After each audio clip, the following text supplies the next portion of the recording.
Hey guys Thursday morning இன்றைக்கி என்னோட மாமியாருக்கு கொஞ்சம் உடம்பு சரியில்லாதனால சமைக்கிற பொறுப்பு என்னோட தலைமைக்கு வந்துருச்சு. சரி கிச்சனில் போயிட்டு ரொம்ப நேரம் டைம் ஸ்பெண்ட் பண்ணாமல் சீக்கிரமாக சமைச்சிட்டு வந்துடலாம் தான் கிச்சனுக்குள்ளே போனேன். ஆனால் நேற்று சமைச்சது நிறைய மிச்சம் மீதியெல்லாம் இருந்துச்சு. அதை நம்ம அப்படியே சூடு பண்ணி கொடுத்தா யாரும் சாப்பிட மாட்டாங்க. அதை கொஞ்சம் மாற்றி கொடுப்போம்னு சொல்லிட்டு ஃபஸ்ட்டு இந்த சப்பாத்தியை கொத்து சப்பாத்தி மாதிரி போட்டுடலான்னு சொல்லிட்டு ஃபஸ்ட்டு அதுக்கு ரெடி பண்ணி வச்சுட்டேன். அப்புறம் மார்னிங் பிரேக்ஃபாஸ்ட்டுக்கு செல்லியாக்கு வந்து இந்த ராகி தோசை செய்யலாம்னு சொல்லிட்டு அதையும் ஒரு பக்கம் ரெடி பண்ணி வச்சுட்டு ஸ்நாக்ஸுக்கு அவனுக்கு மீல் மேக்கர்னும் ரொம்ப பிடிக்கும். ஸோ ஸ்நாக்ஸுக்கு அதையே பேக் பண்ணி கொடுத்துட்டேன். இந்த ராகி தோசை தான் செமையாக சொதப்பிடுச்சு.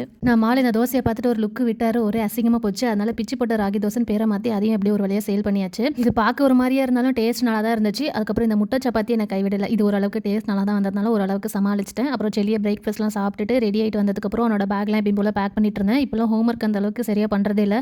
நாங்களுமே ஒர்க்கில் ரொம்ப ஆக்குப்பேடாக இருக்கிறதுனால இவனோட உட்காந்து டைம் ஸ்பெண்ட் பண்ணி பர்ஃபெக்டாக அந்த ஹோம்ஒர்க் பண்ண வைக்கவே முடிய மாட்டேங்குது.